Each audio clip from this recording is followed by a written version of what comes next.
Hi guys, this is AC Gamer back with another video on Tower of Fantasy. Now in today's video what I'm going to be doing is going over the top 5 simulacrums in Tower of Fantasy. I would like to say the characters are not in order, so I might be saying they're not coming in at number 1 or coming in at number 5, but once again it's not in order. In fact, each character are interchangeable. You can argue for each character to decide which one are number 1, but it's up to you guys to decide which factors are important, whether it requires heavy investment for this particular character or whether the character is just good at a 1, a 0, which means like 1 star or 0 star or all of that stuff. But it's up to you guys to decide. But I would like to say that if you guys enjoyed this video, definitely click the like button. It shows YouTube that this video is, enjoyable and overall useful, so it just helps me out as well. So don't forget to like the video, subscribe, stay tuned for more content on Tower of Fantasy. If you guys don't want to miss out on future Tower of Fantasy content, make sure you are subscribed to the channel, and let's get right into it.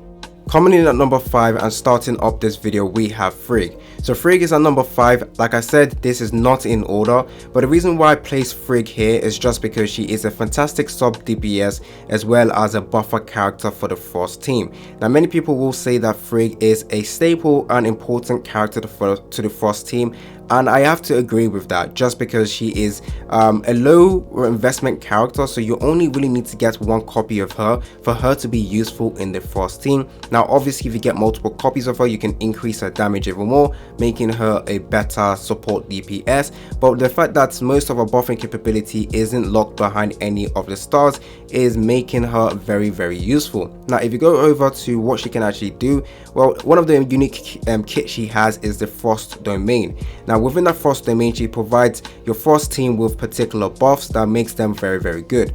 Now she also has Ice Resonance. Now obviously if you guys have seen leaks for Saki Fuwa also will be getting the Ice Resonance based on the leak, so it doesn't really mean that Frigg over here loses her value. But with the Frost domain, she is able to increase your shatter value by 25% as well as increase your Frost attack by 15%. Now both of this buff in the Frost domain is only useful for the Frost weapon, so her main role or kit is you basically want to use her in a Frost team, and she is not a universal character, so she's technically locked behind a specific team. Now think what you may about that particular thing, but at the end of the day you want to plan to build different teams, so she is definitely going to be a staple character to the Frost team.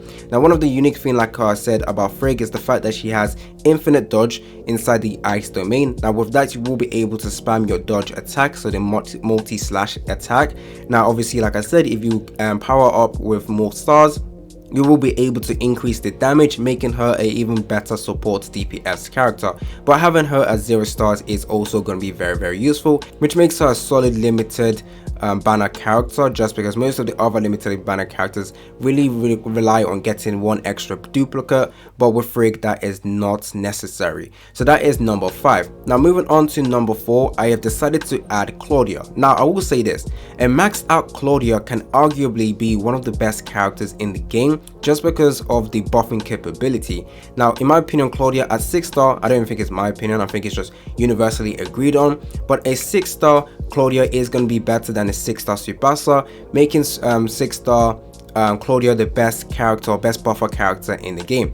Now there is one necessary requirement for Claudia to be at number 4, and that is you must have her at 1 star. Now at 0 star she will not be providing you guys with that much buff, so 1 star is definitely the least amount of requirement needed for her. Now I'm not gonna lie, I actually regret not summoning for her, just because if you look at the teams you want to build right now, or the most optimum and best team for every single element, you will always notice that Claudia is always there, just because her buff is just a lot more easier to use, and because you can or discharge is a lot easier to get, so you can easily discharge her or use her discharge skill, gain yourself some buff, and will make you deal extra damage. Now if you get her to 5 star, she is already going to be better than a 6 star maxed out Tsubasa. If you go over to her weapons, so I unfortunately don't have her, so I'm going to go over to the warehouse and see what she can actually do, or read her skills. So if you get her to 1 star, that is when you get After hitting a target with skill or discharge skill, grants one stack of following buff, increases damage dealt by 8% for 25 seconds, stacking up to 3 times for a maximum of 1 stack per skill. Now obviously, if you guys stack this 3 times, the maximum amount of buff you will be giving yourself is a 24% attack buff, which is going to be very nice.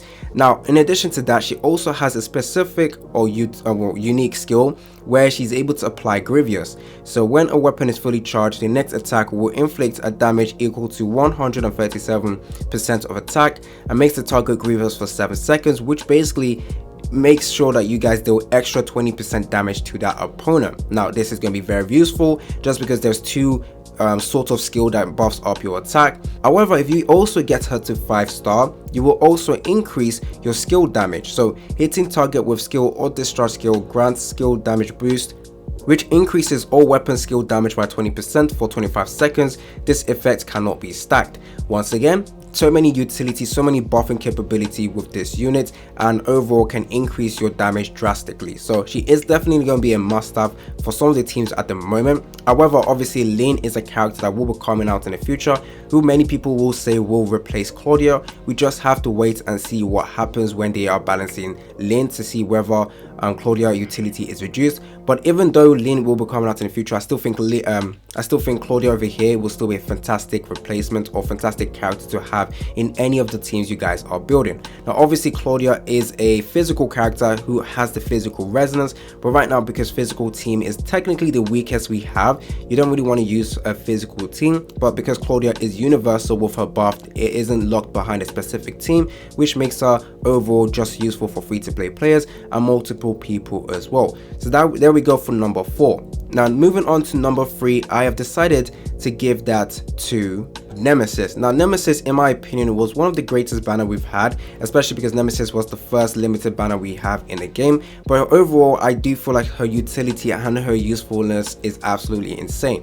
Now, if you guys don't have a buffer, for example, Tsubasa are like 6 stars or 1 star, or you don't have a Claudia or 1 stars and above, then the character you're mainly using in most of your team is going to be Nemesis, just because you're going to have a character that can deal decent amount of damage and also heal. The minimum requirement for Nemesis to be very good is a 1-star Nemesis. Now, that is because you will be able to increase your healing capabilities. At 1-star, you will be using a skill that creates 1 electrode that immediately grants the user 5 stacks of healing chain enhance. In addition, unleashes a healing chain that heals nearby allies by 135% of Wanderer's attack. So overall, if you guys are looking for a pretty good what's called healer or sub healer with great damage, then Nemesis is going to be your character. Now, I actually regret not trying to 6-star her or 3-star her, just because I feel like Nemesis is just a fantastic character overall. She is just absolutely amazing, and the 1-star requirement for her to be truly good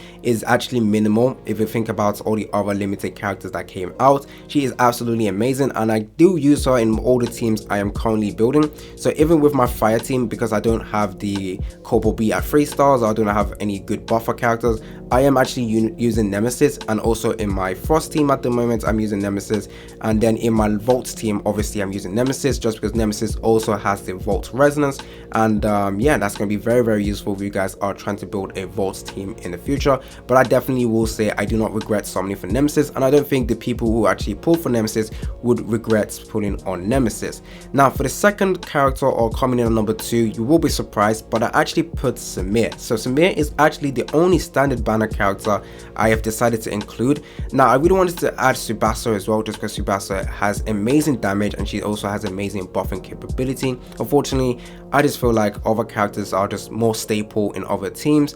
But yeah, with Samir over here, she's going to be one of the best DPS characters to go for as a standard banner character.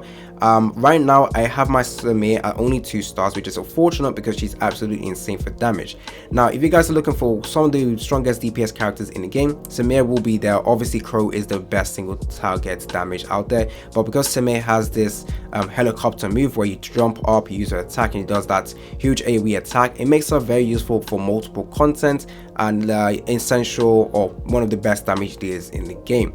So yeah, that is why Samir is number 2. I don't really need to speak too much about Samir. There is no technical minimal requirement for her. 0 star, she's amazing, but I think at 1 star is where you truly see how OP she becomes, and obviously if you get more stars, it makes her absolutely amazing. Now, moving on to number 1. Now, at number 1, I actually decided to include Ruby. Now, Ruby is a character that most of her kit is already out at 0 stars.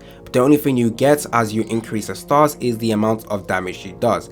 But trust me, at 3 stars or 1 star, you really will see some her damage increase significantly. But trust me, you don't really need a minimum requirement for her to be good. So in a fire team, she is definitely going to be amazing, and I wouldn't, but I say yeah, an important character for the flame team, to be honest. Even though Cobalt B is actually good, Cobalt B just requires too much investment, and to be honest, you won't actually miss out on much if you summon for Ruby instead. Now Ruby, I actually managed to pull to 6 stars, so I'm actually happy with my Ruby at the moment. The only thing you really want to get with Ruby is definitely try and get her to 1 star, and yeah, Ruby is just a main damage dealer for the first team, as well as great shatter ability from her as well. If you pair her up with 3-star Cobalt B, where you're able to unlock the Ionic Burn, it will make Ruby a lot better as well. So hopefully that clarifies who I believe are the top 5 characters in the game. Once again, it's not in any specific order. I just wanted to say that these are the top 5 characters in the game that are absolutely amazing. As you can see, most of them are limited characters, but some of these standard banner characters are actually very good. In this game, there's multiple characters that are very strong, so don't be disappointed if any of the characters that you guys love are not in this list. I probably will make a top 10 characters or top 10 simulacrum in the future, so stay tuned for that. Once again, don't forget to like the video, subscribe if you guys find this video helpful and overall useful. Make sure you click the like button. It's been your boy AC Gamer, and I'm out.